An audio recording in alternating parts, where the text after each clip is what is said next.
Greetings to you all in the name of Jesus Christ. प्रभु यीशु मसीह के नाम से आप सबों को अभिवादन करते हैं.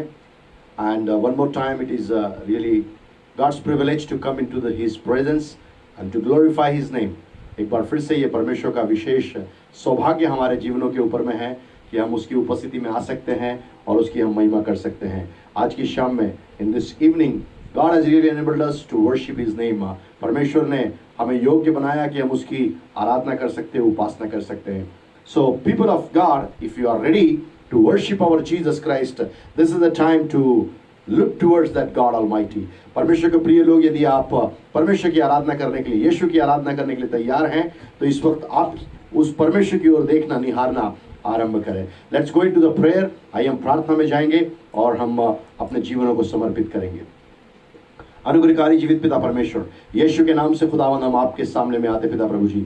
सारा आदर इज्जत महिमा आपको देते खुदावंद. आज की शाम में पिता प्रभु जी, अनुग्रह प्रार्थना भवन के इस पेज से पिता परमेश्वर, जब हम आपके पिता परमेश्वर सानिध्य में आए हैं, आपके चरणों में आए हैं परमेश्वर पिता, मैं अपने आप को, मेरे परिवार को, जितने परिवार हमारे साथ में खुदावंद इस पिता प्रभु जी खुदावंद इस पेज के ऊपर में आकर आपकी आराधना करने के लिए पहुंचे हैं, ओ यीशु आपके वचनों को सुनने के लिए पहुंचे हैं, मैं प्रार्थना करता हूं हर एक के जीवन को आपके पिता परमेश्वर चरणों के पास में लाके हम समर्पित करते हैं. हर एक की आत्मा प्राण देह को हम आपके पास में लाके खुदावंद समर्पित करते हैं. हर एक के परिवार के अंदर में परमेश्वर पिता आपकी आत्मा का बहुतायत से पिता प्रभु जी खुदावंद बड़ी खुदावंद सामर्थ के साथ में पिता परमेश्वर, ओ पिता परमेश्वर खुदावंद कंट्रोल होने के लिए पवित्र आत्मा हम आपको अनुमति देते हैं. This is your time. ये आपका समय पिता परमेश्वर, पूर्ण अपने कब्जे में अपने लोगों को लीजिए, अपने परिवारों को अपने नियंत्रण में लीजिए और आगे की सारी बातों को पिता परमेश्वर हम आपके नियंत्रण में लाके पिता परमेश्वर समर्पित करते हैं. We give you all glory. सारा आदर इज्जत महिमा हम आपको देते हैं क्योंकि आप इसके योग्य हैं. आगे की सारी बातों को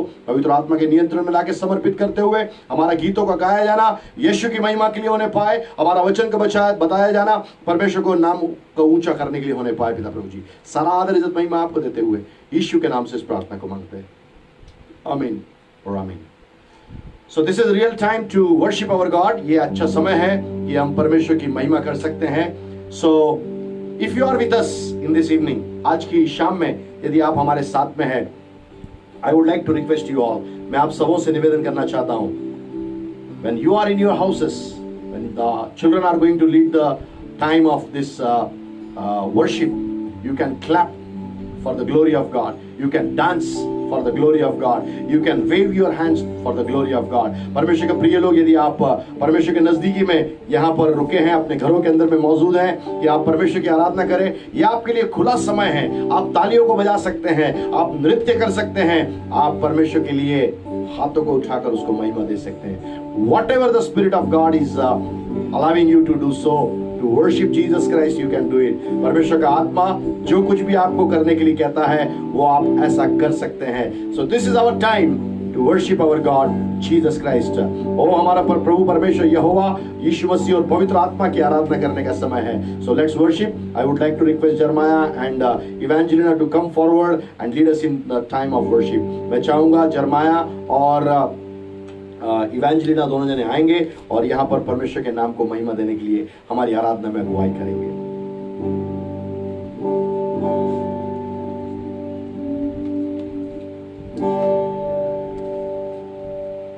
आप सभी को जय मसीह. आइए हम आराधना में जाएंगे.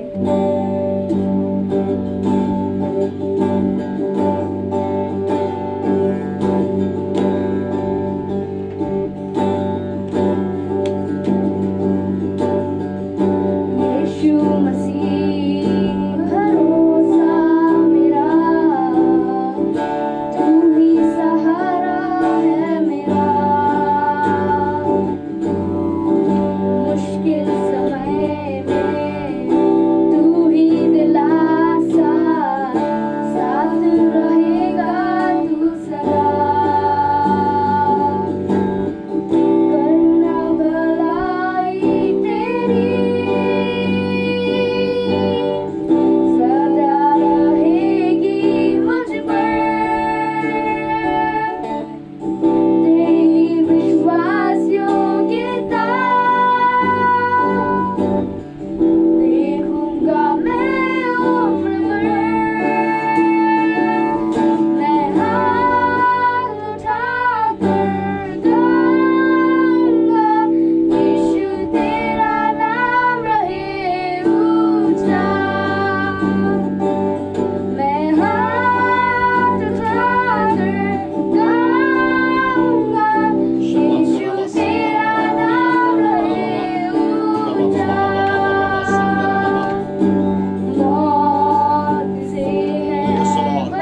Hallelujah.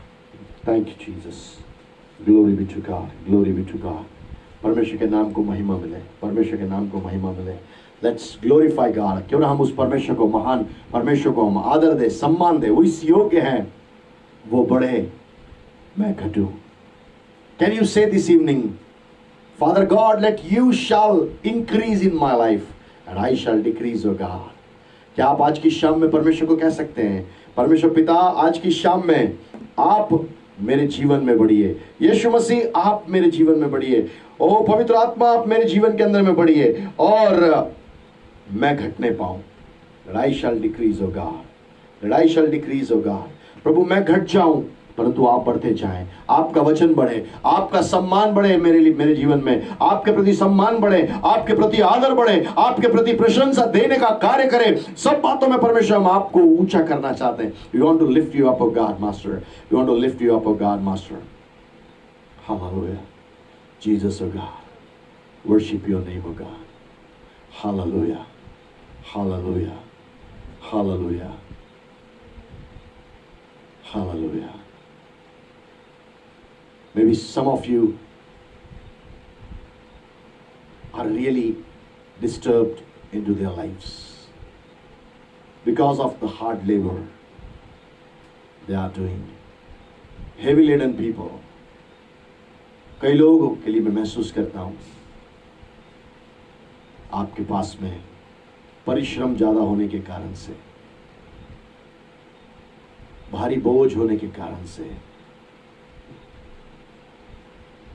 दबावट के कारण से आप अपने आप में आजाद महसूस नहीं कर पा रहे. हम आराधना के समय में we are into time of worship. This last chorus I am going to sing for the glory of God. ये अंतिम कोरस में परमेश्वर की महिमा के लिए गाने के लिए जा रहा हूं. Jesus, O God.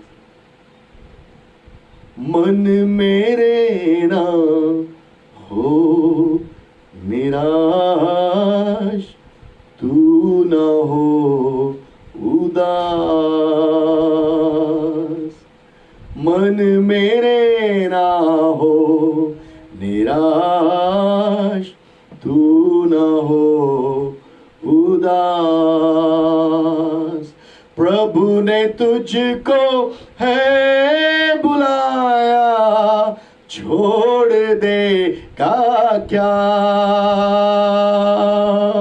प्रभु ने तुझको है बुलाया, छोड़ देगा क्या.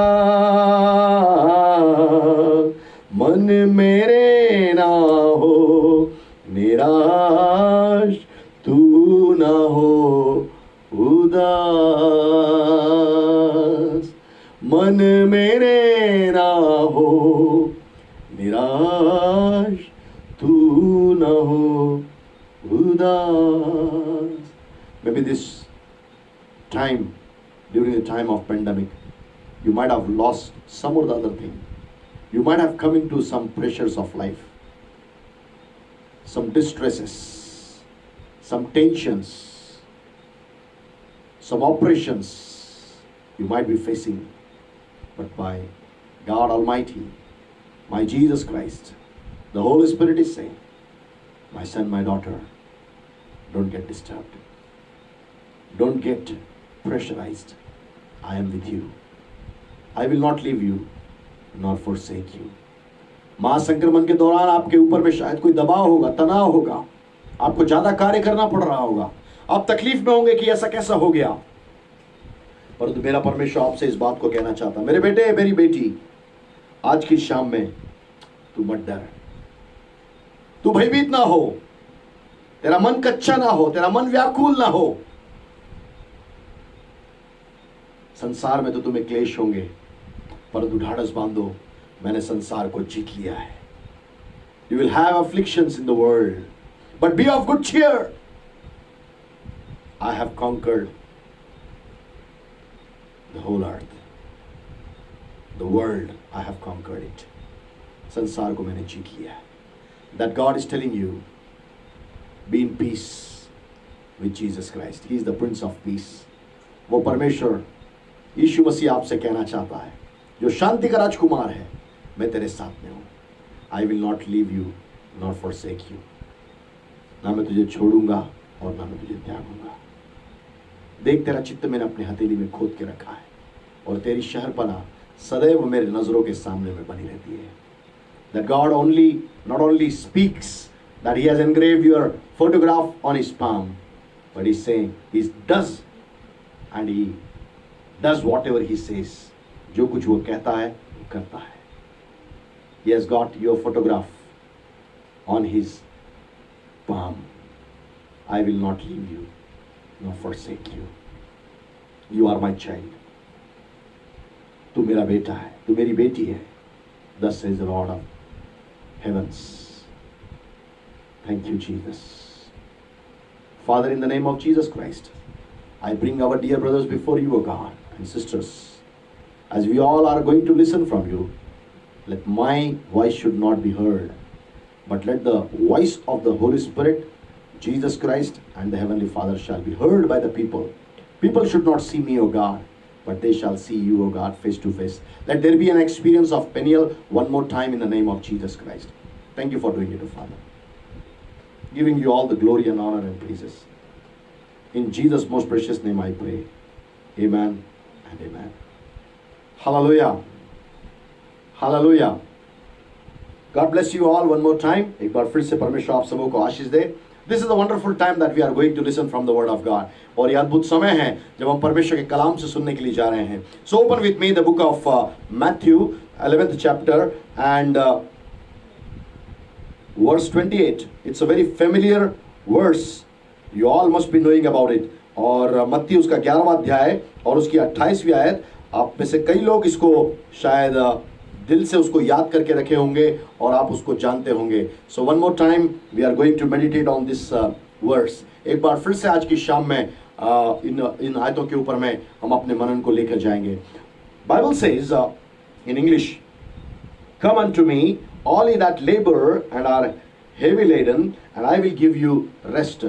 हिंदी में इस प्रकार से है, हे सब परिश्रम करने वालों और बोझ से दबे लोगों, मेरे पास आओ, मैं तुम्हें विश्राम दूंगा. What a wonderful God we are serving in this evening. आज के शाम में कितने ही अद्भुत उस महान परमेश्वर की हम आराधना और उपासना करते हैं. Straight away he is saying, come to me all who are doing very laborious things, who are all who labor.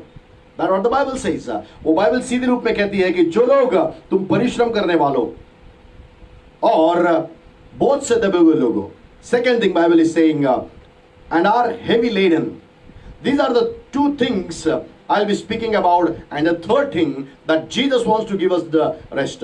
ये दो बातों के ऊपर मैं आपके ध्यान को लेके जाना चाहता हूँ. So पहली बात यह है कि जो परिश्रम करने वाले लोग हैं और दूसरी बात जो है वो उस बोझ से दबे हुए लोग हैं.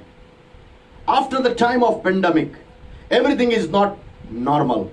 और जब से महामारी का समय चालू हुआ है उसके बाद से कोई भी बात हमारे लिए आसान नहीं है. But you know, when Jesus was speaking to this, at that time, pandemic was not there. जब यीशु मसीह इस बारे में लिख रहा था, उस वक्त में बोल रहा था, उस वक्त में ये सारी बातें महामारी की वहां पर मौजूद नहीं थी. But what I am telling to you is that means Jesus was feeling something that people are in different kinds of labor and different kinds of heavy laden into their lives. परंतु एक बात यीशु के द्वारा से हमारे पास में यहाँ पहुंचती है. यीशु मसीह इस बात को जानता है, मेरे लोग बहुत कठिन परिश्रम करने वाले लोग हैं और परिश्रम करने वाले लोग हैं. और दूसरी बात वो कहता है कि बोझ से दबे हुए लोगों. And the third thing is saying, first thing is saying, come to me. पहली बात वो कहता है मेरे पास में आओ. कौन लोग? जो परिश्रम करने वाले हैं और जो बोझ से दबे हुए लोग हैं. See, in this world we are maybe toiling, day and night we are doing this and that, but why Jesus is saying in this evening that you come to me. आज की शाम में हम लोग जो है नाना प्रकार से अलग अलग स्थानों के अंदर में हम लोग अपने अपने सारे परिश्रम को तय करने वाले लोग हैं. परिश्रम में हम लोग सफलता के साथ में कार्य करने वाले लोग हैं. परंतु आज की शाम में प्रभु यीशु मसीह हमसे इस बात को क्यों कहना चाहता है? वो he's saying like that, come to me. The very first thing in that starting of this verse says, come to me. जब ये आयत की शुरुआत कर रहा है, अंग्रेजी में इस प्रकार से कह रहा है कि मेरे पास में आओ. हिंदी में जरूर वो कहता है, हे सब परिश्रम करने वाले और बोझ से दबे लोगों, मेरे पास आओ. But if you go to the English part, it says the first thing it says, come to me.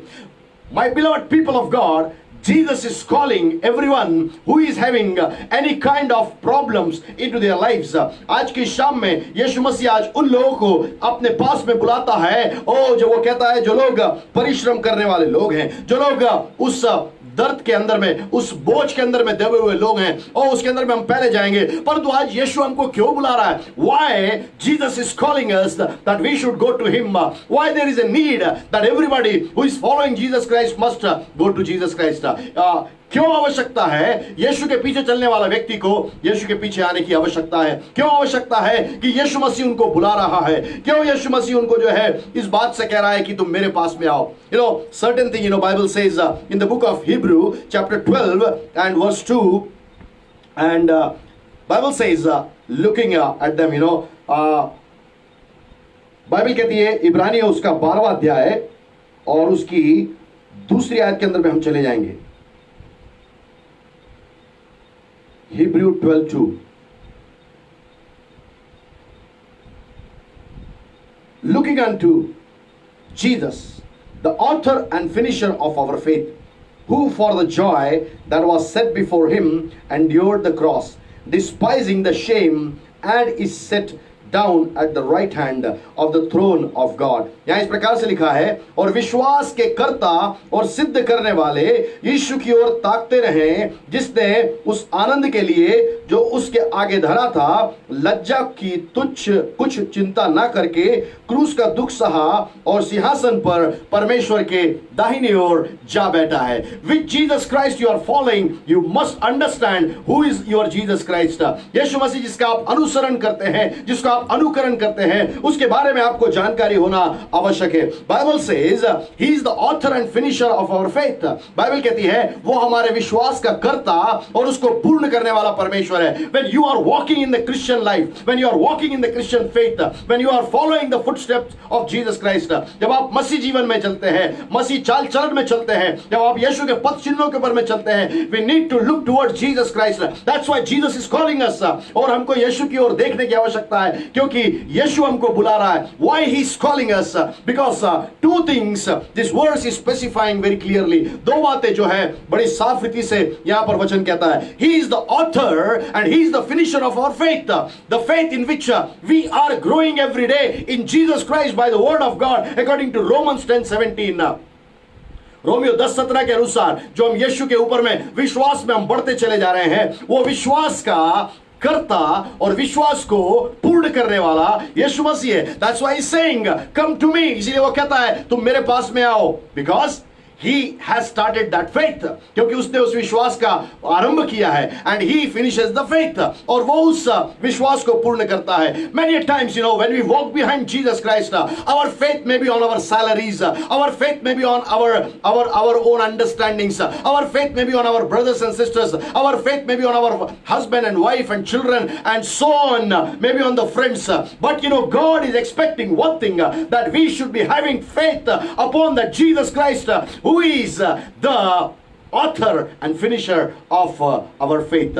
यहाँ पर एक देखने लायक बात यह है, कई बार हमारा जो विश्वास होता है, वो विश्वास कई बार हमारे धन पे होता है, हमारी तनख्वाह पे होता है, हमारे पति पे होता है, हमारे पत्नी पे होता है, हमारे बच्चों पे होता है, हमारे माता पिता पे होता है, हमारे भाई बहनों पे होता है, हमारे मित्रों पे होता है। परंतु यीशु मसीह हमारे जीवन से एक बात को चाहता है, हमारा पूर्ण विश्वास उस यीशु मसीह के ऊपर में हो, जो विश्वास का करने वाला परमेश्वर है और वो विश्वास को शुरुआत करने वाला परमेश्वर है। He started that faith and that he wants that we should look towards that Jesus Christ. और जिसने उस विश्वास का आरंभ किया, वो यीशु चाहता है कि आप उसकी ओर देखें। That's why he says, come to me. इसीलिए वो कहता है कि तुम मेरे पास में आओ। If you are running here and there, you may be terrified because of the pandemic and its consequences. यदि आप इस महामारी के उस त्रासदी के कारण से इधर उधर भाग रहे हैं, उसके दुष्परिणाम को आप देखकर इधर उधर भाग रहे हैं, this is the right word. Jesus is speaking to you this evening. आज की शाम में ये सही शब्द, जब आप महासंक्रमण के कारण से, उसके दुष्परिणामों के कारण से इधर उधर भाग रहे हैं, आपसे वो कहना चाहता है, don't look at the world. World में cheat you, वर्ल्ड में throw you down, वर्ल्ड में put you down, but Jesus is there, who is the author and finisher of our faith.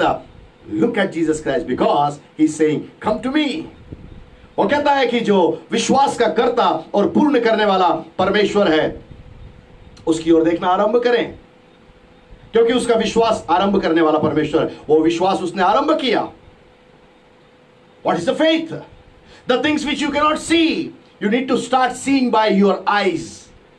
विश्वास क्या है? जिन बातों को आप नहीं देख सकते हैं, उनको आपको देखने की आवश्यकता है। But then Jesus is saying, come to me because I am the author and the finisher of faith. यीशु मसीह क्यों हमको बुला रहा है? क्योंकि वो हमारा आज विश्वास का कर्ता और पूर्ण करने वाला परमेश्वर है। So many things, like that are happening all around the world. People are having different kinds of names of the church. Some churches have name Infant Jesus. Some churches are keeping the idol of Jesus on the cross of Calvary. Some churches are having, that idol of Jesus when his hands are, spread on the both sides and he is blessing the people. But let me tell you very frankly this evening, आज की शाम को मैं कुछ बातें आपसे कहना चाहता हूं। कई सारे लोगों ने अपने कलीसिया का नाम रखा है छोटा बच्चा यीशु। कई सारे लोगों ने क्रूस के ऊपर में टंगे हुए यीशु को उस अपने चर्च के ऊपर में जो है वहां पर प्रकट किया है एक भूत के रूप में। कई सारे लोगों ने ऐसी वो एक भूत को बनाया यीशु मसीह की जो दोनों हाथ जो है ऊपर करके यूं आशीष करता हुआ है। But one thing I want to say you, आज की शाम में मैं एक बात आपको कहना चाहता हूं। My Jesus is not on the cross. मेरा यीशु मसीह आज क्रूस के ऊपर में नहीं है। My Jesus is not on the streets physically. मेरा यीशु आज भौतिक रूप से या शारीरिक अवस्था में आज सड़कों पर नहीं चल रहा है। And my Jesus is not suffering today. और मेरा यीशु जो है आज जो है वो दुख उठाने के लिए नहीं आया है। But my Jesus is sitting on the right side of God himself. परंतु मेरा यीशु जो है आज परमेश्वर की दाहिनी ओर बैठा हुआ है। What a wonderful God we are serving this evening. आज की शाम में कितने अद्भुत परमेश्वर की हम सेवा करते हैं। Bible says, he is the God who raised from the dead and God has allowed him to be seated.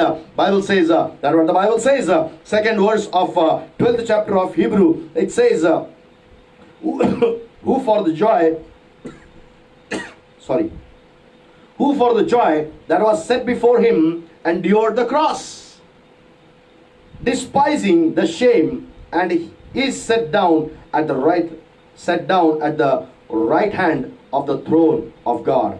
यहाँ पे इस प्रकार से लिखा है, जिसने उस आनंद के लिए जो उसके आगे धरा था लज्जा की कुछ चिंता ना करके।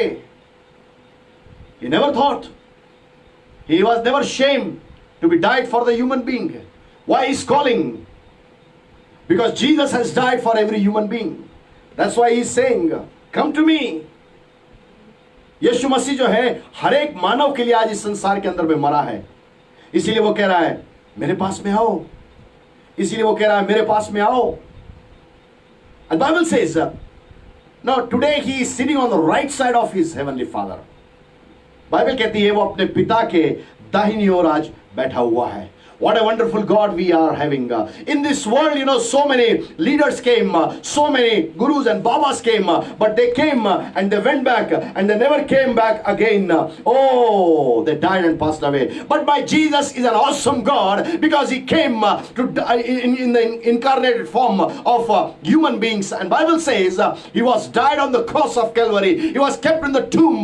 But the third day, Bible says God raised him from the dead. That Jesus is calling you, who is sitting on the right side after his resurrection. God allowed him to be seated on the right side. मेरे प्रिय, इस संसार के अंदर में कई सारे गुरु बाबा सब कुछ आए और चले गए, परंतु एक बात मैं कहना चाहता हूं, मरने के बाद में उनमें से कोई भी वापस नहीं लौटा है।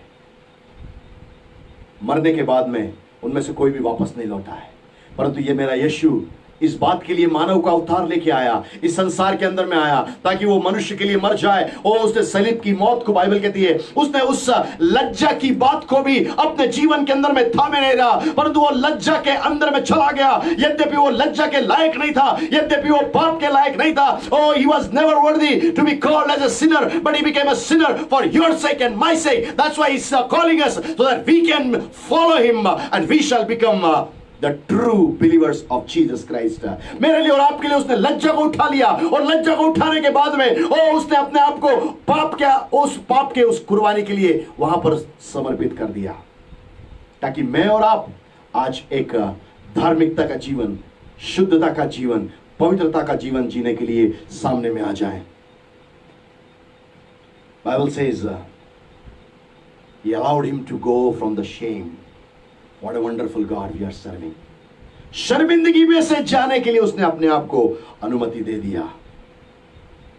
Open with me in the book of Philippians chapter 2 and verse 8 and 9. Philippians chapter 2 verse 8 and 9. And being found in fashion as man, he humbled himself and became obedient unto death, even the death of the cross. Wherefore God also hath highly exalted him and given him a name which is above every name. यहां पर इस प्रकार से लिखा है, और मनुष्य के रूप में प्रकट होकर अपने आप को दीन किया, और यहां तक आज्ञाकारी रहा कि मृत्यु, हां क्रूस की मृत्यु भी सहली. इस कारण परमेश्वर ने उसको अति महान भी किया और उसको वह नाम दिया जो सब नामों में श्रेष्ठ नाम है. What a wonderful God we are serving in this evening, worshiping in this evening. आज की शाम में कितने अद्भुत परमेश्वर की हम सेवा, आराधना और याचना कर रहे हैं. Oh, Bible says, oh God, that God has humbled himself, that Jesus humbled himself and he became obedient to the Father. Today, are you obedient to your Father who is in heaven? क्या आज की रात में आप यीशु के समान अपने स्वर्गीय पिता परमेश्वर के प्रति आप आज्ञाकारी हैं? बाइबल कहती है वो क्रूस की मृत्यु को सहने के लिए अपने पिता का आज्ञाकारी हो गया. Oh, Bible says obedience is better than sacrifice. Bible कहती है आज्ञाकारी होना बलिदान से भी उत्तम है. If you are seeking something from God, you must be an obedient child of God. Then only you will be able to receive what you are asking from the Lord. जब आप उसके सामने आज्ञाकारी होते हैं तभी आप उससे प्राप्त कर सकते हैं. Are you with me this evening? क्या आज की शाम में आज आप मेरे प्रति सुन रहे हैं और मेरे साथ में हैं, सहमत हैं? Today the biggest problem in the world is, I'm not talking about the Christians alone, but the world people, they don't want to be obedient to the God Almighty who is in the heaven. आज केवल ये मसीह लोगों के लिए नहीं है, परंतु संसार के जितने भी लोग हैं वे लोग आज्ञाकारिता में नहीं रहना चाहते हैं. Yesterday I was talking to one of the sisters in Madhya Pradesh. कल के दिन में एक मध्य प्रदेश में एक बहन से मैं बातचीत कर रहा था. She said, Deepak, I have never seen this kind of time when people were people are actually deceiving each other. We cannot believe on anyone because nobody is submissive to other person.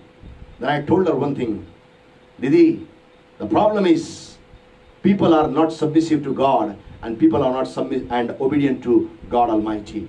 उन्होंने कहा मुझसे, दीपक इस प्रकार का एक अभिप्राय है इस संसार में किसके ऊपर में भरोसा करें, कोई भी बात समझ में नहीं आती है, कोई भी भरोसा करने के लायक बचा नहीं है. और मैंने उनसे कहा, दीदी एक बात मैं आपको कहना चाहता हूं, एक ही बात कहना चाहता हूं, जो लोग परमेश्वर के आज्ञाकारिता में नहीं होते ना, वो किसी की भी आज्ञा का पालन नहीं कर सकते. Husbands, be submissive to God. पति लोग परमेश्वर के अधीन आओ, पत्नियां परमेश्वर के भी अधीन आओ और पति के भी अधीन आओ. Wives, be submissive to God and to your husband. Children, be submissive to your heavenly father and be submissive to your parents too and to your elders too. बच्चे लोग परमेश्वर के प्रति आज्ञाकारी रहिए, समर्पित रहिए. अपने माता पिता के प्रति और अन्य पुरनियों के प्रति भी आप समर्पित रहिए. This is the biggest problem happening in the world. Everybody wants to be the boss, then who will be a servant? हर एक व्यक्ति जो है एक बड़ा बॉस बनना चाहता है, परंतु मैं ये कहना चाहता हूं यदि सब व्यक्ति बॉस बनने लग जाएंगे तो सेवक कौन रहेगा? My Jesus took that form of the servanthoodship. मेरे यीशु मसीह ने उस दासत्व के रूप को ले लिया and he became a servant of the human beings. वो एक मानव जाति के लिए एक सेवक बनके, एक दास बनके आ गया and up to the point of death he accepted that he should be crucified on the cross of Calvary. और वो उतने निचले स्थान में चला गया। उसने, बाइबल कहती है, उसने क्रूस की मृत्यु को भी सह लिया। Do you know what was the meaning of death of cross during those days? आपको मालूम है उन दिनों में क्रूस की मृत्यु के बारे में क्या बात है? गैलेशियंस 3:13 सेज, गलातियों 3:13 के अंदर में लिखा हुआ है, Cursed is the one who is hanged on the tree. श्रापित है वो जो काठ के ऊपर में टांगा जाता है। And Jesus was just hanged on the tree, और यीशु मसीह को जो है उस काठ के ऊपर में टांग दिया गया। He became curse for you and me so that we can walk into the time of blessings, we can walk into the time of rest, we can walk into the time of prosperity. और यीशु मसीह ने उस दासत्व को, उस मौत को, उस श्राप के द्वारा से लेकर इस बात के लिए आगे आ गया ताकि आप आज आशीष में जीवन पाने पाए, आज आप विश्राम में जीवन पाने पाए, और आप आज अनंत काल के जीवन में भी विश्राम पाने पाए। What a wonderful God we are serving this evening. कितने अद्भुत परमेश्वर की हम लोग सेवा करते हैं। Are you really struggling in your life and you are saying, who will provide me the rest? My Jesus wants to give you the rest. यदि आज की रात में आप अपने जीवन के अंदर में चाहो तरफ से आपके ऊपर में इतना दबाव है कि आपको ऐसा लगता है कि मुझे कौन विश्राम देगा, मेरा यीशु आज आपसे कहना चाहता है, मैं तुझे विश्राम देने के लिए तैयार हूं। But before we go and see about the rest, I would just want to take you towards the labour. One word labour and the second phrase is heavy laden. इसके पहले कि हम उस विश्राम के बारे में देखने के लिए जाएं, मैं आपको इन दो शब्दों के अंदर में लेके जाना चाहता हूं, लेबर या परिश्रम, और दूसरा बोझ, भारी बोझ, है ना। इंग्लिश में लिखा है हेवी लेडन, यदि आप हिंदी का उसका सही भाषांतर करेंगे तो वो होगा भारी बोझ। ये दोनों चीजें आज मनुष्य के जीवन में विद्यमान हैं।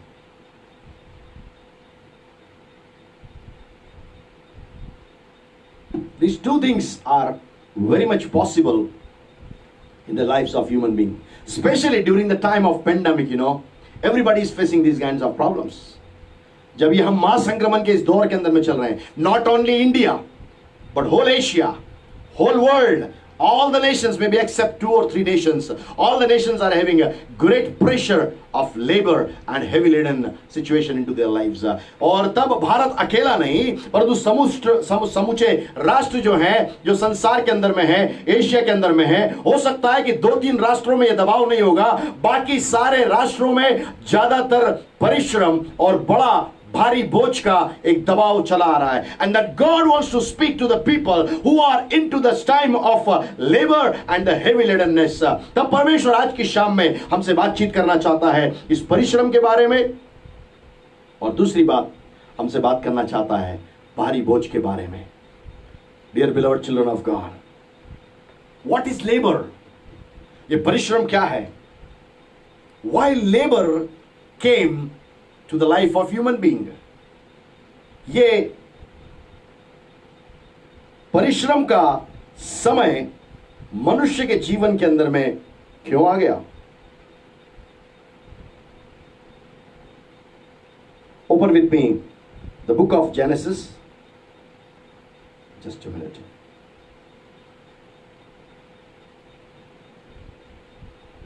Yeah. Genesis 3 and 17 to 19, उत्पत्ति की पुस्तक उसका 3रा अध्याय और उसकी 17वीं से आयत से लेकर 19वीं आयत है। And unto Adam he said, because thou hast hearkened unto the voice of thy wife, and hast eaten of the tree of which I commanded thee, saying, thou shalt not eat of it. Cursed is the ground for thy sake. In sorrow shalt thou eat of it all the days of thy life. Thorns also and thistles shall it bring forth to thee, and thou shalt eat the herb of the field. In the sweat of thy face shalt thou eat bread till thou return unto the ground, for out of wast thou taken, for the dust thou art, and unto dust shalt thou return. 17वीं आयत में इस प्रकार से लिखा है, और आदम से उसने कहा, परमेश्वर ने कहा, ध्यान से सुनिएगा, तूने जो अपनी पत्नी की बात सुनी और जिस वृक्ष के फल के विषय में मैंने तुझे आज्ञा दी थी कि तू उसे ना खाना, उसको तूने खाया है, इसलिए भूमि तेरे कारण शापित है, तू उसकी उपज जीवन भर दुख के साथ खाया करेगा। ध्यान से सुनिएगा, इसलिए भूमि तेरे कारण शापित है, क्योंकि तूने परमेश्वर की आवाज को नहीं सुना परंतु अपनी पत्नी की आवाज को सुना।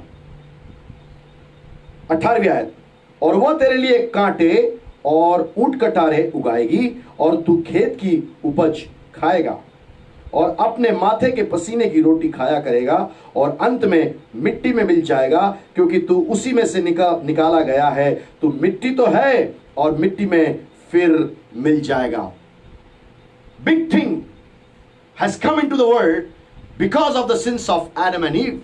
और आदम और हव्वा के पाप के कारण से बड़ी बात संसार के अंदर में आ गई। And what is that big thing? And that big thing is the labour was introduced to Adam and Eve because they disobeyed the voice of God and they just did whatever their mindsets were asking them to do. और तब उन्होंने उन बातों को किया है जो परमेश्वर ने उनसे कहा था वो नहीं करके, परंतु अपने दिमाग से उस सर्प के अधीनता में आकर उस हव्वा ने और उसके बाद में आदम ने भी उसकी पत्नी की आवाज सुनने के बाद में उसकी बात को सुनकर वैसा का वैसा करने के द्वारा से परिश्रम इस संसार के अंदर में आ गया। Today God is challenging me and you. आज की शाम में परमेश्वर मुझको और आपको चुनौती देता है। Many a times we don't want to listen the voice of God, but when we listen the voice of God, that time directly the presence of God and the glory of God and the Shekinah power of the Holy Spirit shall come over our lives and it shall transform our lives gradually. We may be doing the labor, but we'll have the power and will not be become weary of it.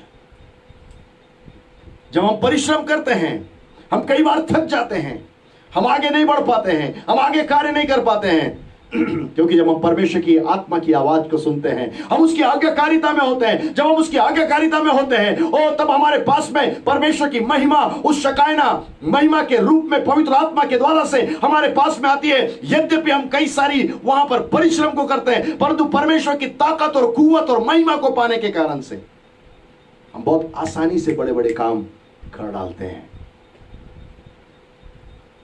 Are you laboring this evening very much and you are not getting the fruits what you are expecting from the people? क्या आज की शाम में आप बहुत सारा परिश्रम कर रहे होंगे परंतु आपको एक बड़ा फल या प्रतिफल नहीं मिल रहा होगा? Oh, don't listen the voice of human beings. Listen it up to some extent that it is not actually coming against the voice of God. मनुष्य की आवाज को आप तब तक सुनिए जब तक वो परमेश्वर की आवाज के विरोध में नहीं आ रही है। Look at Abraham. Oh, his wife also did the same thing. Oh, she might have said, it is not written in the Bible. She said, oh, take my maid servant Hagar and you should make her your wife. सारा ने कहा मेरी जो दासी है हाजिरा उसको लेके जा और तू अपनी पत्नी बना दे। अब्राहम ने भी सुन लिया। Adam also did the same thing.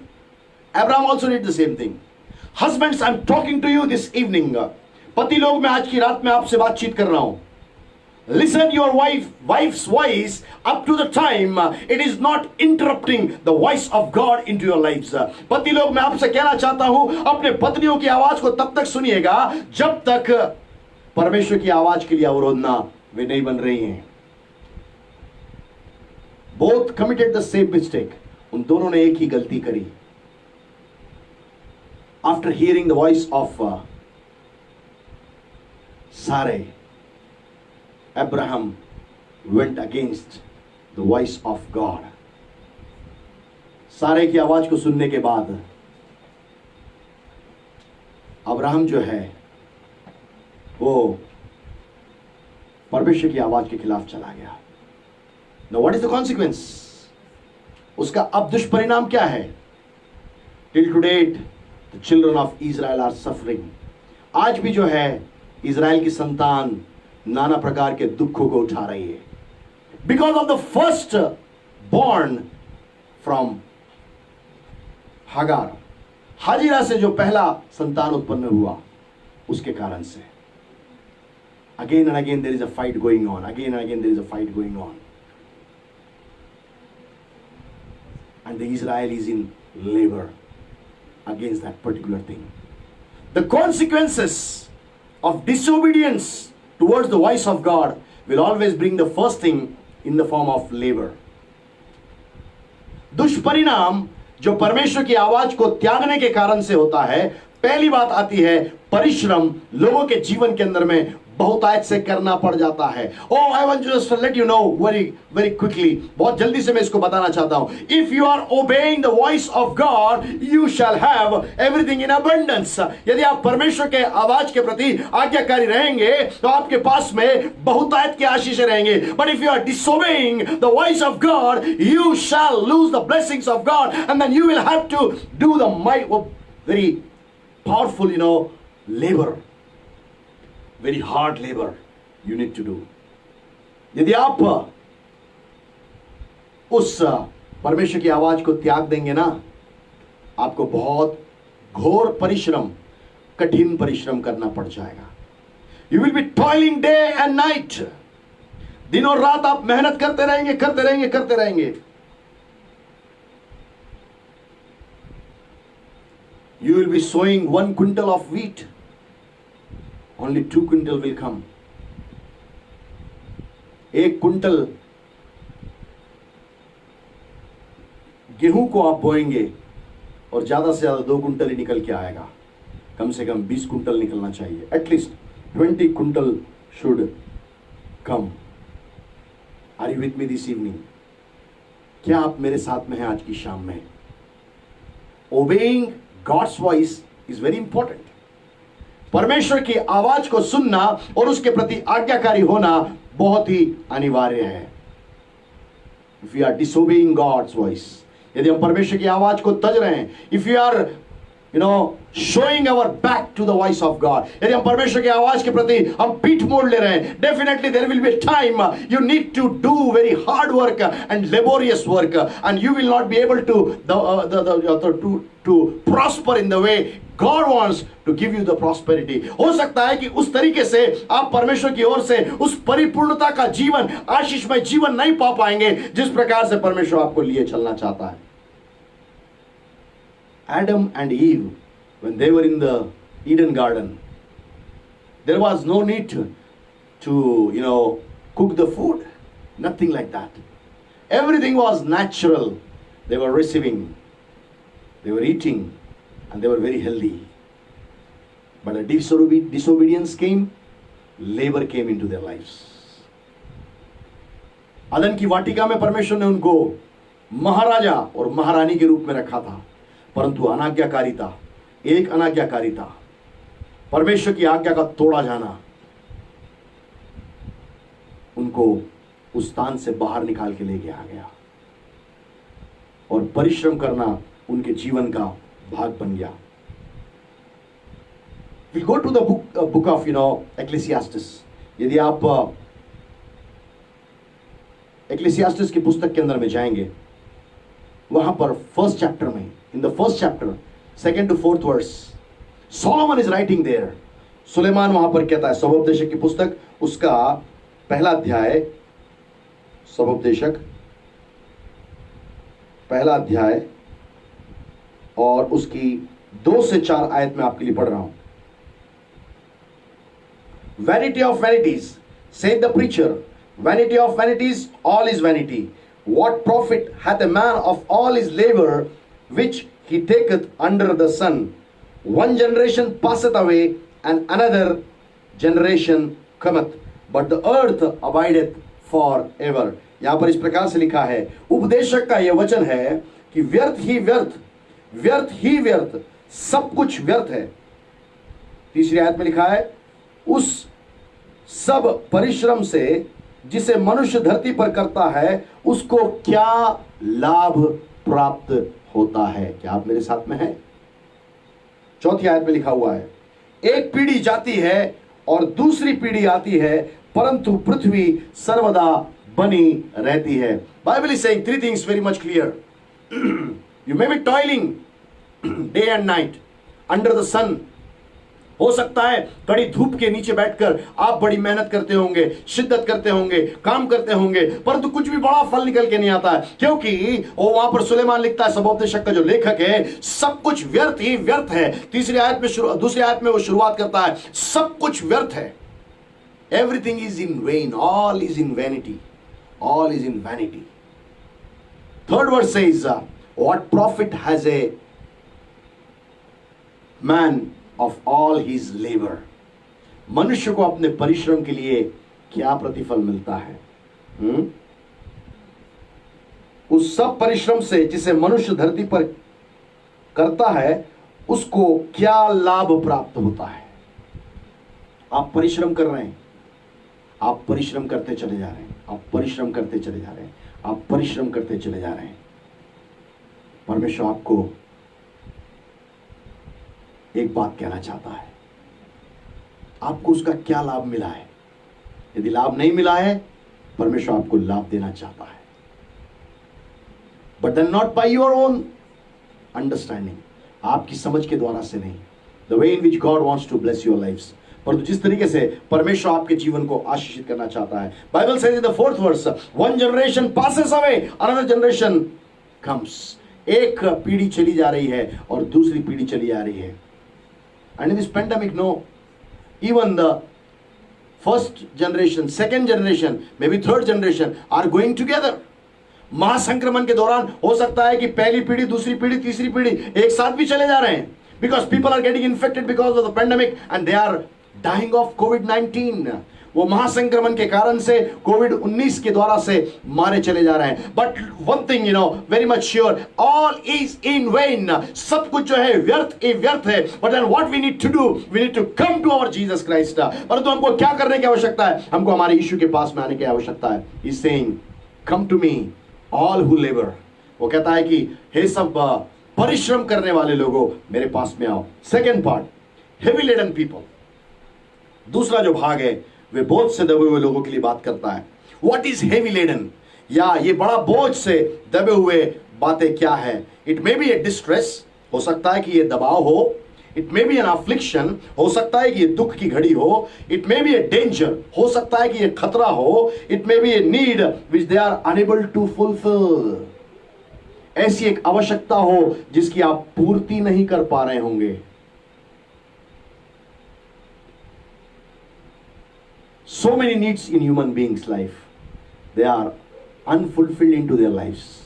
मनुष्य के जीवन के अंदर में कई सारी बातें ऐसी हैं जो पूर्ण नहीं हो पा रही हैं। Then comes heavy ladenness. जब वो पूरी बातें नहीं हो पाती हैं, उस वक्त उनके जीवन के ऊपर में भारी बोझ सा आ जाता है। Troubled areas, there are areas which are troubled into their lives. जीवन के कई क्षेत्रों के अंदर में परेशानियां में हैं। इस साइड देखते वो भी खराब है, उस साइड देखते वो भी खराब है, ओ आगे देख रहे वो भी खराब है, पीछे देख रहे वो भी खराब है, ऊपर देख रहे वो भी खराब है, नीचे देख रहे वो भी खराब है। जहां पर भी पैर रख देते वहां गड्ढे में ही गिर जाता है। Because areas of life are troubled. जीवन के क्षेत्र अलग अलग तरीके से परेशानियों के अंदर में है। Then troubled sleep, सोने में तकलीफ होती है। Bible says God gives his people sleep like that. वो अपनों को यूं ही नींद प्रदान करता है। But there are so many people, they are unable to sleep properly. बहुत सारे लोग जो है अपने जीवन में वे सो नहीं पाते हैं। Beloved people, if you are listening my voice, you are into a heavy laden life. यदि आपकी भी ये अवस्था है, आप एक बोझ से दबे हुए हैं। Last but not the least, आखिरी परंतु छोटा नहीं है, डेफिनेशन ऑफ हेवी लेडननेस और हेवी लेडन। मैं इसकी परिभाषा देना चाहता हूं, बोझ से दबे हुए कैसे लोग हैं। एक्स्ट्रा लोड, बर्डनड बाय ए वेटी लोड, अतिरिक्त भार हमारे ऊपर में आ जाना और एक बड़े बोझ के तले हमारा जीवन दबते और दबते और दबते और दबते और दबते चले जाना। You might have heard this preachings again and again, आपने शायद इस प्रकार से ये कई बार इस वचन को सुना होगा, but something God is speaking to you in a very new form. नए तरीके से परमेश्वर आज आपसे बातचीत कर रहा है। Many times we ask the questions to God. Why it happened to me when I was following my God? Why I am heavy laden man or a woman? जब हम बोझ के तले होकर जाते हैं, कई बार हम अपने परमेश्वर से हम प्रश्न पूछते हैं, जब मैं परमेश्वर के पीछे चलने वाला व्यक्ति था, तब मेरे जीवन में ये क्यों आया है? Beloved children of God, never ask a question to your God. मेरे प्रिय परमेश्वर के लोगों, मैं आपसे एक ही बात कहना चाहता हूं, अपने परमेश्वर पिता से कभी भी आप प्रश्न मत पूछिएगा। Your God has done, even beyond your imaginations. आपकी कल्पनाओं से बढ़कर जो है परमेश्वर ने आपके लिए किया है। Nobody will kill his own son for others. दूसरों के लिए कोई भी अपने पुत्र को मार नहीं डालेगा। Your Father in heaven has done that. आपके परमेश्वर पिता ने जो स्वर्ग के अंदर में विराजमान है, वो आपके लिए कर दिया है। That's why never ask a question to God. उस परमेश्वर से प्रश्न मत पूछिए। Why? क्यों? Open with me the book of 1 Corinthians chapter 10 and verse 13. मेरे साथ में खोलिए पहले कुरिन्थियों की पत्री उसका 10वां अध्याय और उसकी 13वीं आयत। 10-13 पहला कुरिन्थियों, 1 Corinthians 10:13. There hath no temptation taken you but such as is common to man. Listen me carefully. But God is faithful, who will not suffer you to be tempted above that ye are able, but will with the temptation also make a way to escape, that ye may be able to bear it. Hindi में ऐसा लिखा है, तुम किसी ऐसी परीक्षा में नहीं पड़े जो मनुष्य के सहने से बाहर है, और परमेश्वर सच्चा है, वह तुम्हें सामर्थ के बाहर परीक्षा में न पड़ने देगा। वह तुम्हें सामर्थ के बाहर परीक्षा में न पढ़ने देगा। क्या आप मुझे सुन रहे हैं? वह तुम्हें सामर्थ से बाहर परीक्षा में ना पढ़ने देगा, वरन परीक्षा के साथ निकास भी करेगा कि तुम सह सको। वो परीक्षा के साथ में तुम्हारे लिए निकासी भी देगा। He will give you the escape way so that you can come out of that situation. आप उस परिस्थिति में से बाहर आने के लिए भी परमेश्वर उसमें से रास्ता निकाल लेगा। But very powerful word says, He will not allow anything which is beyond your bearings. आपकी उस सहन शक्ति से बढ़कर ऐसा कोई बड़ा बोझ परमेश्वर आपके ऊपर में आने नहीं देगा। Many times we think, why this has come to me? I am following my God, Jesus Christ. कई बार हम सोचते हैं, ये मेरे पास में क्यों आया? But Bible says, He will not allow anything to come into your life which is beyond your capabilities to bear it. What a wonderful God we are serving this evening. आज की शाम को हम कितने अद्भुत परमेश्वर की हम आज आराधना करने वाले लोग हैं, उसकी उपासना करने वाले, उसकी सेवा करने वाले लोग हैं। वो ऐसी बात हमारे जीवन के अंदर में नहीं आने देगा जो हमारी सहन शक्ति से बाहर है। यदि बोझ आपके जीवन के अंदर में है, दबाव आपके जीवन के ऊपर में है, आपको ऐसा लगता है कि मैं दबता दबता दबता दबता दबता चला जा रहा हूं, परमेश्वर ने अनुमति दी है, उसको मालूम है आपकी इतनी सहन करने की शक्ति है। God knows that you can bear it. That's why He has allowed it. क्योंकि परमेश्वर जानता है इस वजन को आप उठा सकते हैं, इस वजन के ऊपर में आप, इस वजन के नीचे आप दब के नाश नहीं हो जाएंगे, परंतु परमेश्वर उसमें से आपके लिए बाहर रास्ता निकाल लेगा। God will never allow you to be crushed under that heavy ladenness. परमेश्वर कभी भी आपको उस बोझ के अधीन में दबकर चूरा चूर होने नहीं देगा, because your God is a mighty God. His right hand is with the power and his abilities and righteousness and justice. क्योंकि उसका दाहिना हाथ जो है वो बड़ी सामर्थ के साथ में है, वो बड़ी धार्मिकता के साथ में, बड़ी पवित्रता के साथ में, जो आपके लिए न्याय का कार्य करता है. Even his words are that much powerful. You know, he will say one word. Listen me carefully. Only one word he will say, that heavy ladenness will move out of your lives. यदि वो एक शब्द भी कह देगा ना, आपके ऊपर में जो बड़ा बोझ, बड़ा दबाव आप जिसको महसूस करते हैं, वो आपके जीवन के ऊपर से अलग हो जाएगा. Because his words are carrying the power of supernaturality. क्योंकि उसके वचनों में, उसके बोली में, उसके शब्दों में उस अलौकिक सामर्थ को आप महसूस कर सकते हैं. When you are pressed and pressed by the heavy ladenness, you can tell your God, Father, tonight remove this big heavy ladenness from my life. जब आपको लगता है कि मैं दबाव में होता चला जा रहा हूं, आज की रात में आप परमेश्वर से कह दीजिए, प्रभु इस दबाव को मैं सहन नहीं कर पा रहा हूं. मेरी बात आप मान लीजिए, विश्वास कीजिए, क्योंकि मैं नहीं कह रहा, परंतु पवित्र आत्मा कहता है, जैसे आप प्रार्थना करेंगे उसका एक वचन काफी है, वो आपके जीवन से उस बड़े बोझ को हटा देगा. Thank you Lord, hallelujah. कुरी बिनगासिया थरनबा संदरनबा बारालबा. He will not allow anything to come in your life which is beyond your capacities.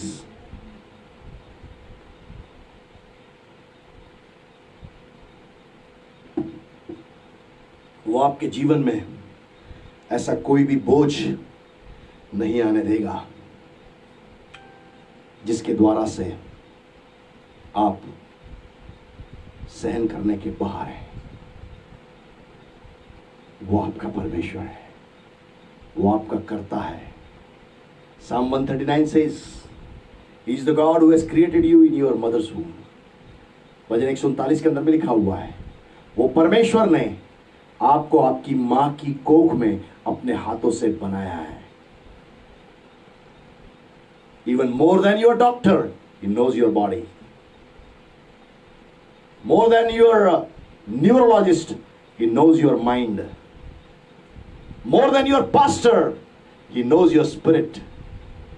आपके डॉक्टर से बढ़कर वो आपके हृदय को जानता है, आपके शरीर को जानता है. एक मनोवैज्ञानिक से बढ़कर या एक दिमाग वाले डॉक्टर से बढ़कर वो आपके मस्तिष्क के विचारों को जानता है. और आपके पासवान से, आपके अगुवे से बढ़कर वो आपकी आत्मा को जानता है कि आपकी आत्मा में क्या चलता है. That's how He allow the burdens to come upon you up to some extent. इसी कारण से, आपको जानने के कारण से, आपकी क्षमताओं को जानने के कारण से कुछ स्तर तक वो आपके जीवन में बोझ को आने देता है. वो बोझ को आने देता है, वो बोझ को आने देता है, वो बोझ को आने देता है, क्योंकि उसको मालूम है आप इस बोझ को उठा लेंगे. Because He knows that you are able to bear this burden on your life. He knows it. He knows it. He knows it. वो जानता है, वो जानता है, वो जानता है. First thing, Jesus says, come to me. Second thing, He's saying,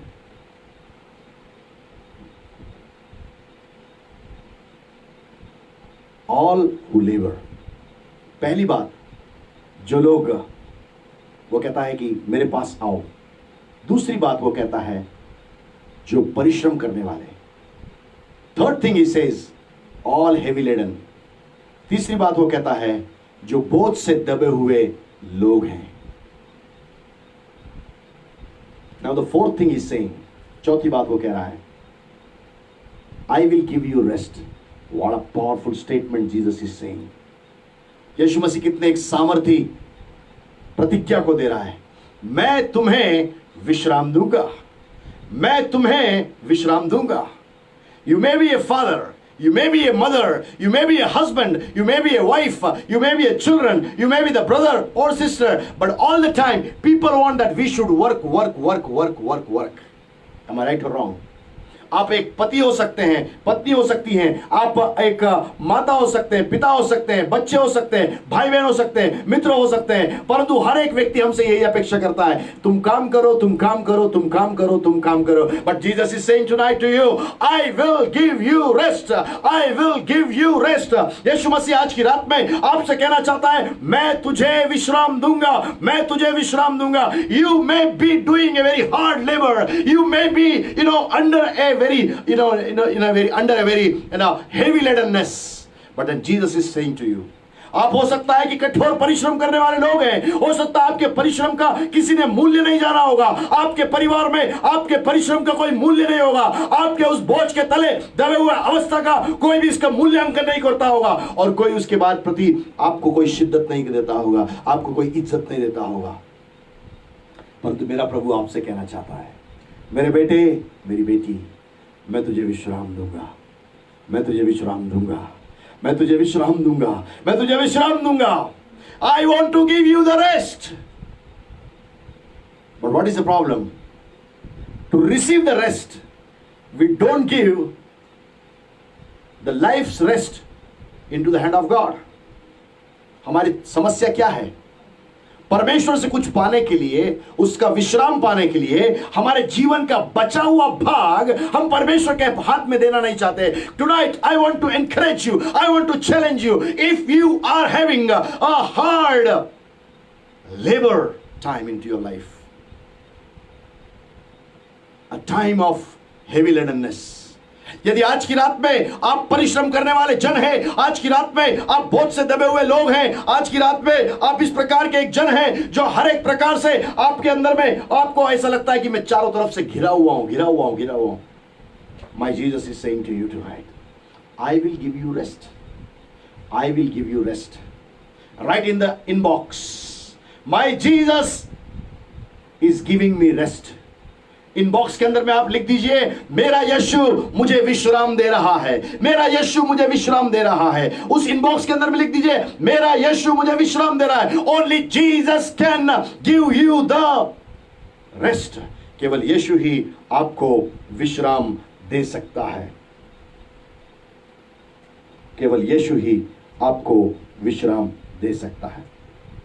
to kinds of rest God wants to give us. आज की शाम में वो दो प्रकार के विश्राम के बारे में मैं आपसे बातचीत करना चाहता हूं जो परमेश्वर हमको देना चाहता है. Quickly open with me book of Hebrews chapter 4 and verse 3. इब्रानियों 4 का 3. इब्रानियों 4 का 3. Bible says, for we which have believed do enter into rest. Listen me carefully. Bible says, for we which have believed do enter into rest. As he said, as I have sworn in my wrath, if they shall enter into my rest. Although the works are finished from the foundation of the earth. Hindi में इस प्रकार से लिखा है, और हम जिन्होंने विश्वास किया है उस विश्राम में प्रवेश करते हैं, जैसा उसने कहा कि मैंने अपने क्रोध में शपथ खाई कि वे मेरे विश्राम में प्रवेश करने ना पाएंगे. यद्यपि जगत की उत्पत्ति के समय से उसके काम पूरे हो चुके हैं. God has already started doing the work and finished it before from the time of foundation of the world. परमेश्वर ने इस पूरे ब्रह्मांड के रचने के समय से लेकर उस विश्राम को देने का समय हमारे लिए पूर्ण करके, कार्य पूर्ण करके रखा है. Bible says those who believe they will receive the rest. जो लोग विश्वास करेंगे वो उस विश्राम को पाएंगे. Other words, those who believe they receive the salvation, and they are the only people they will receive the rest. दूसरे शब्दों में, जो प्रभु यीशु मसीह पर विश्वास करते हैं वे ही लोग उद्धार को पाते हैं, और जो उद्धार को प्राप्त करते हैं ना, परमेश्वर उनको विश्राम में लिए चलना चाहता है। Believing on Jesus is an important factor. यीशु मसीह के ऊपर में उसको विश्वास को करना बहुत ही अनिवार्य भाग है। If you don't believe on Jesus you can not have rest when you are living on the face of the earth. यदि आपका विश्वास यीशु मसीह के ऊपर में नहीं है, तब उस यीशु की ओर से आपको विश्राम पाना असंभव है। केवल कठिन नहीं है परंतु असंभव है। Beloved children of God, if you want to receive the rest from Jesus Christ, you need to believe on Jesus, then only you will be able to receive the rest into your lives. ओ परमेश्वर के प्रिय संतान, मैं आपको कहना चाहता हूं, यदि आज की रात में आपका विश्वास यीशु मसीह के ऊपर में है, तभी आप प्रभु यीशु मसीह से विश्राम पाने के काबिल आप बन जाएंगे।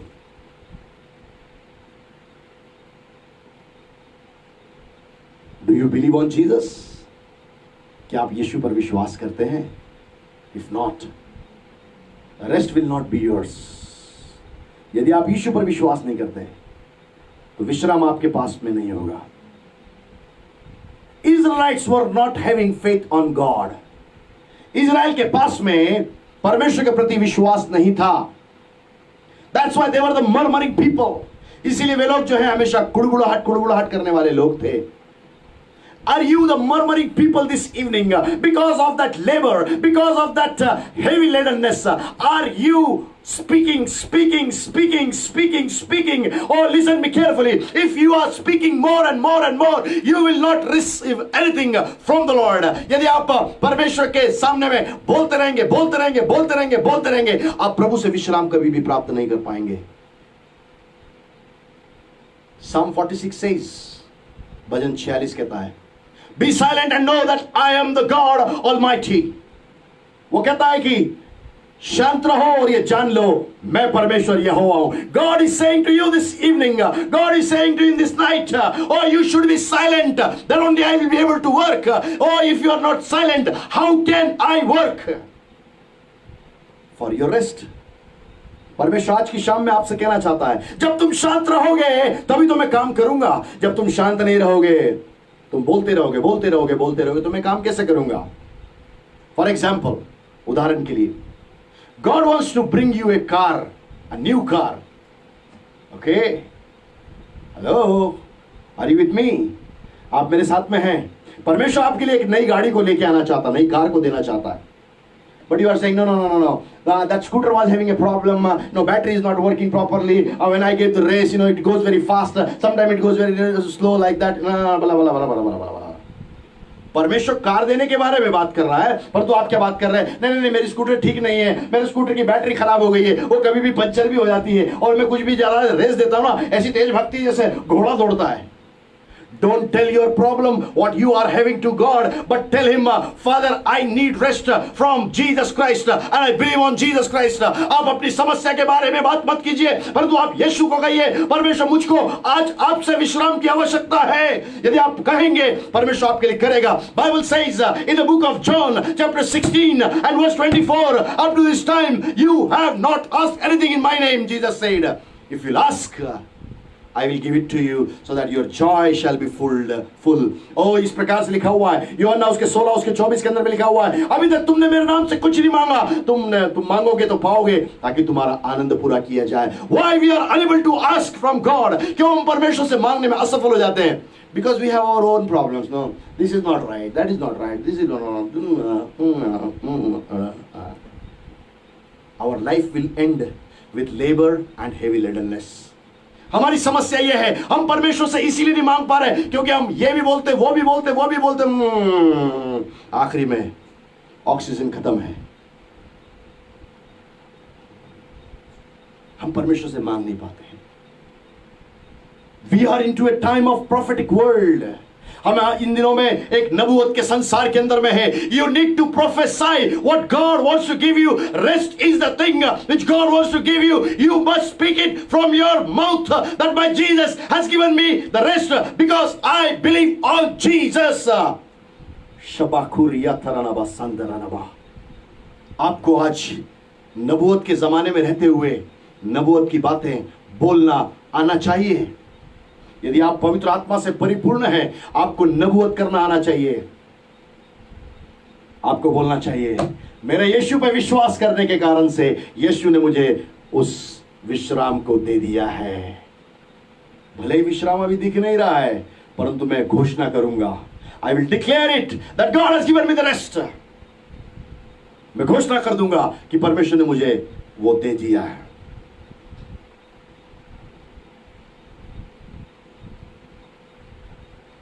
Rest human being lost because of disobedience.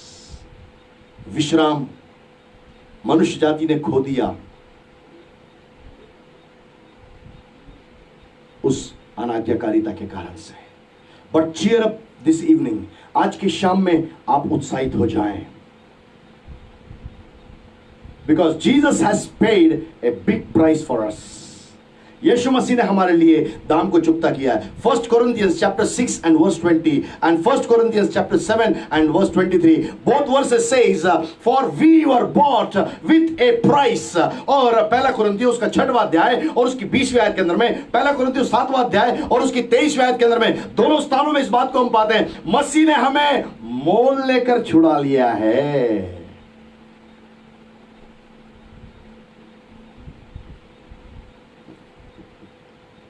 The one who is bought by Jesus, Jesus will not allow him to be fainted। और जिसको यीशु मोल लेके छुड़ा लेता है ना, उसको यीशु मूर्छित होने नहीं देगा। लिख दीजिए, मेरा यीशु मुझे मूर्छित होने नहीं देगा, पर मुझे विश्राम देगा। Write down in the inbox, my Jesus will never allow me to be fainted, but my Jesus will give me the rest। That wrath was supposed to be removed from the humanity। मनुष्य जाति के ऊपर से उस श्राप को और उसके कोसे जाने की बातों को मनुष्य जाति के ऊपर से हटाया जाना आवश्यक था। That's why he went on the cross of Calvary। इसीलिए वो क्रूस के ऊपर में चला गया। And Bible says in John 19 and 30, Jesus said, it is finished। यूहन्ना उसके 19 और उसके 30 के अंदर में लिखा हुआ, यीशु मसीह ने कहा पूरा हुआ। What was finished? Providing the rest to the human beings by the sacrifice of Jesus Christ is finished on the cross of Calvary।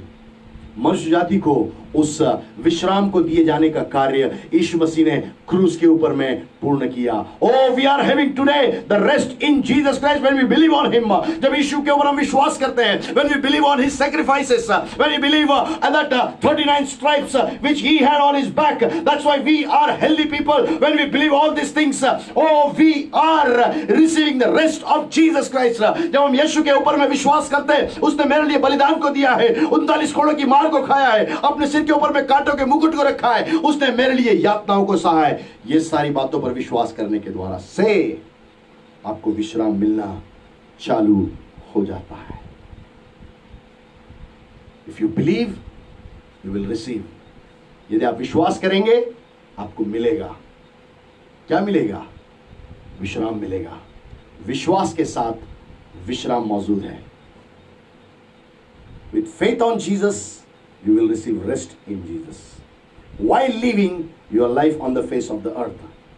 I'm not talking about now second part I'm going to talk about after the death, but the first part I'm talking about is when you are alive, God wants to give you the rest। That's what the Bible says in the book of Zechariah। Oh, the Bible says in the 4th chapter in the 9th verse, the work which you have started by your hand, the foundation which you have kept by your hand, the same work will be finished by you yourself। और जकरिया की पुस्तक उसका 4था अध्याय और उसकी 9वीं आयत के अंदर में लिखा हुआ है, जो कार्य तूने अपने हाथों से चालू किया है वो कार्य को तेरे हाथ ही पूर्ण करने पाएंगे। 10th verse says, you will after finishing the work you shall see the plummet। 10वीं आयत इस प्रकार से कहती है, कार्य को पूर्ण करने के बाद में तो उस तरफ जाकर साहुल को देखने पाएगा.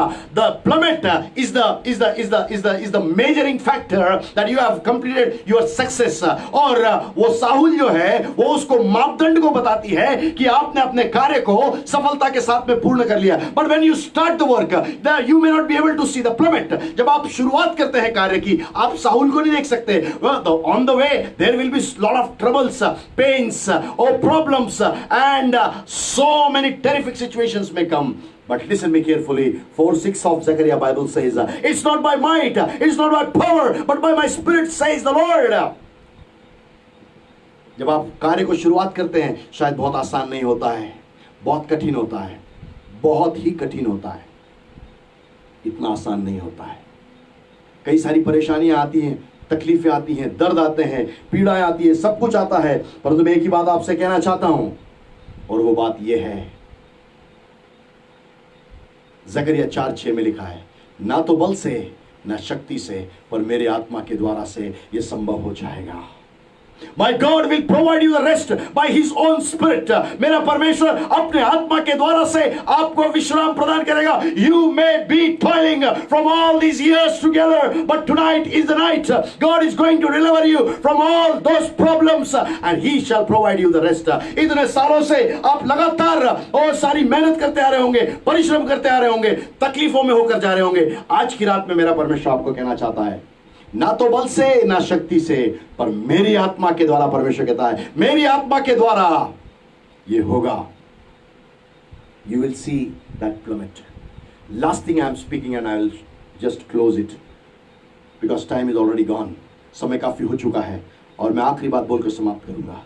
First thing I spoke, God wants to give the rest when you are alive on the face of the earth. पहली बात, परमेश्वर आपको वो विश्राम देना चाहता जब आप जीवित अवस्था में. सेकेंड पार्ट ऑफ रेस्ट, दूसरा भाग जो उस विश्राम का है, God wants to give you eternal rest. परमेश्वर आपको अनंत काल का विश्राम देना चाहता है. Open with me the book of Revelation chapter 14 and verse 13. Revelation 14:13. और मेरे साथ खोलिए प्रकाशित वाक्य की पुस्तक, उसका 14वां अध्याय और उसकी 13वीं आयत. And I heard a voice from heaven saying unto me, Write, blessed are the dead which die in the Lord from henceforth, yeah, saith the Spirit, that they may rest from their labors and their works do follow them. यहाँ इस प्रकार से लिखा हिंदी में, और मैंने स्वर्ग से ये शब्द सुना कि लिख, जो मुर्दे प्रभु में मरते हैं वे अब से धन्य हैं. आत्मा कहता है हाँ, क्योंकि वे अपने परिश्रमों से विश्राम पाएंगे और उनके कार्य उनके साथ हो लेते हैं. We are into the time of media world today. हम लोग मीडिया के जमाने में जीवित हैं. Everybody is writing like that, you know, when somebody passes away, है ना, our friends and may be colleagues or our family people or anybody, our friends and other people, they write, you know, like that, rest in peace. जब हमारे प्रिय कोई भी किसी का स्वर्गवास होता है, तो वो लोग लिखते हैं कि विश्राम में स्थान पाओ. But listen me carefully. One more question I have. एक और प्रश्न मेरे पास में. Will you go to the newspaper, जब आप अखबार में जाते हैं, है ना, first death anniversary, second death anniversary of late so and so, हम उस अखबार के अंदर में देखते हैं कि स्वर्गीय फलाने फलाने की पहली पुण्यतिथि, दूसरी पुण्यतिथि, तीसरी पुण्यतिथि. But listen me carefully what the Bible says. These are not my words. ये मेरे वचन नहीं है, परंतु बाइबल ये कहती है, those who will die in the Lord, they will only inherit the rest in the heavenly places. It says like that. And I heard a voice from heaven saying unto me, Write, blessed are the dead which die in the Lord from henceforth. Yeah, said the Spirit, that they may rest from their labors. All are dying, but all will not receive the rest from their labors after the death. But those who will die in the Lord, they will receive the rest after the death from their labor. हर एक जन जो इस संसार में मर के चला जा रहा है, यदि वो प्रभु में रहते हुए नहीं मर रहा है, तो अपने कार्यों, अपने परिश्रम से वो एक विश्राम नहीं पाता। ऐसा बाइबल कहती, मैं नहीं कहता। When I was studying it, I was really been shocked. जब मैं इसको सुबह पढ़ रहा था, मैं इसका मनन कर रहा था, मुझे बहुत अचंभित जैसा लगा, परंतु ये वास्तविकता है, ये सच्चाई है। परमेश्वर अनंत काल का भी आपको विश्राम देना चाहता है। God wants to give you the rest forevermore. But then somebody who is dying in the Lord will only receive the rest forevermore. जो कोई प्रभु यीशु मसीह में सोएगा, जो कोई प्रभु यीशु मसीह में मरेगा या प्रभु यीशु मसीह के साथ साथ चलते चलते मरेगा, वही अनंत काल के विश्राम को प्राप्त कर पाएगा या अपने परिश्रम से वो अनंत काल का विश्राम प्राप्त कर पाएगा। परंतु हर एक व्यक्ति जो इस संसार से कूच करके जा रहा है, वो उस अनंत काल के विश्राम को प्राप्त नहीं कर पाएगा। Now the choice is yours. Jesus is saying, come to me all who labour and heavy laden, I want to give you rest. अब परमेश्वर का पुत्र यीशु आपसे कहना चाहता है, जो कोई परिश्रम करने वाले हो और बोझ से दबे हुए लोग हो, मेरे पास आओ, मैं तुम्हें विश्राम देना चाहता हूं। विश्राम जब आप इस संसार में रहते तब, विश्राम जब आप अनंत काल के लिए मृत्यु के बाद में भी परमेश्वर आपको विश्राम देना चाहता है। Then choice is yours. If you want to walk with Jesus in the obedience like Jesus walked on the face of the earth, you will inherit the rest forevermore. यदि आप यीशु मसीह के समान इस संसार में धार्मिकता का, आज्ञाकारिता का जीवन चलकर यीशु के पीछे पीछे हो लेंगे, तब निश्चित रूप से आप यीशु के समान स्वर्ग लोक में प्रवेश कर जाएंगे और यीशु आपको अनंत काल का विश्राम दे देगा। Let's close our eyes. आइए अपनी आंखों को हम बंद करें। Look towards God almighty. प्रभु परमेश्वर यहोवा की ओर हम देखें। Are you doing very hard labour, heavy labour? All who are labouring, Bible says, and heavy laden people, जो लोग परिश्रम कर रहे हैं और बोझ से दबे हुए लोग हैं, वो दोनों को कह रहा है, मेरे पास आओ, मैं तुम्हें विश्राम दूंगा। I will give you the rest. God wants to give you the rest. Your problems may be spiritual, mental, physical, financial, social, national, international. आपकी समस्या हो सकती है कि आत्मिक रूप से हो, मानसिक रूप से हो, शारीरिक रूप से हो, आर्थिक रूप से हो, सामाजिक रूप से हो, राष्ट्रीय रूप से हो, अंतरराष्ट्रीय रूप से हो। But my God, Jesus is saying, मेरा परमेश्वर यीशु मसीह कहता है, I want to give you the rest. Would you like to be faithful and obedient to the God, my heavenly Father? यीशु कहता है, मैं तुमको विश्राम देना चाहता हूं, परंतु क्या तुम मेरे पिता परमेश्वर के प्रति आज्ञाकारी और विश्वास योग्य रहोगे? Towards His word and will, उसके वचन और उसकी इच्छा के प्रति। If you'll do so, God wants to bless you with the rest while you are living on the face of the earth and after departing from the earth. यदि आप ऐसा करेंगे, तब परमेश्वर आपको संसार में रहते हुए भी और संसार से कूच करने के बाद भी अनंत काल के विश्राम को भी देगा और यहाँ के विश्राम को भी देगा। Let's pray and conclude the session. आइए हम प्रार्थना पूर्वक इस सत्र को हम समाप्त करेंगे। Heavenly Father, in the name of Jesus Christ, परमेश्वर पिता यीशु के नाम से मैं आपके सामने में आता हूं। I bring my dear people before you, Lord. अपने प्रिय लोगों को मैं आपके सामने में लेके आता हूं। There are so many people, Lord, I feel in my heart that they are having a hard labor in their lives and a very heavy ladenness into their lives. प्रभु, वे लोग खुदावंद बड़े परिश्रम करने वाले लोग हैं और पिता परमेश्वर बड़े बोझ के तले दबे हुए लोग हैं। I bring their lives before you, God. मैं उनके जीवनों को आपके सामने में लेके आता हूं।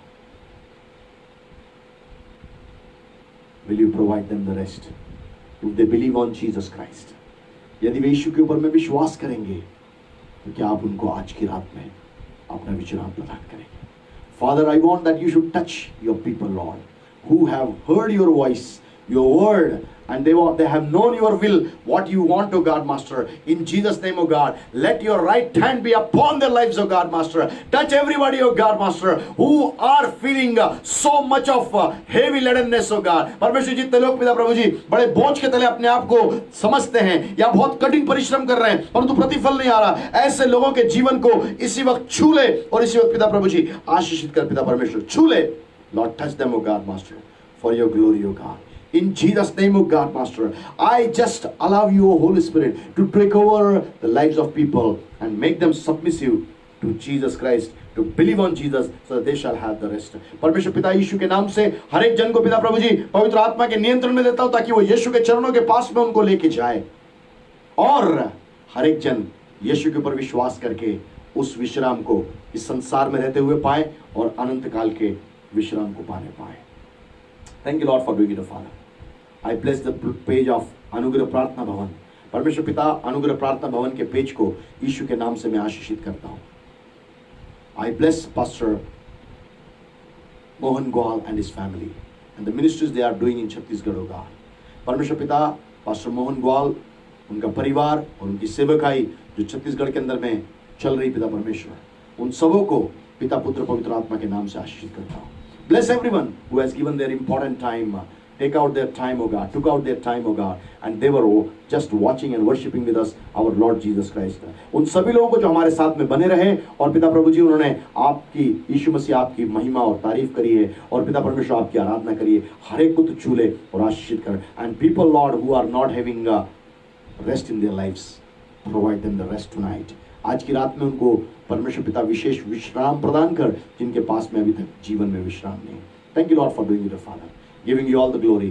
सारा आदर इज्जत महिमा हम आपको देते हैं क्योंकि आप इसके योग्य हैं। यीशु के नाम से इस प्रार्थना को मांग लेते हैं, आमीन और आमीन। Now the grace of our Lord Jesus Christ and the agape love of the Heavenly Father and the sweet fellowship of the Holy Spirit shall abide with us all now and forevermore. Amen and amen. परमेश्वर आपको आशीष दे। May God bless you. If you have any prayer request, you can call me. My mobile number is 6262741111. और यदि आपके पास में कोई प्रार्थना के निवेदन है, आप मुझे कॉल कर सकते हैं। मेरा नंबर है 6262 74 11 11, 6262 74 11 11। May God bless you all. परमेश्वर आपको सभी को आशीष दे। God willing, we will meet you again on this page. परमेश्वर की यदि इच्छा रही, हम लोग दोबारा से इस पेज के ऊपर में मिलेंगे। Till then, bye bye and God bless you. तब तक हम आपसे विदा लेना चाहते हैं। प्रभु आपको आशीष दे। आमीन।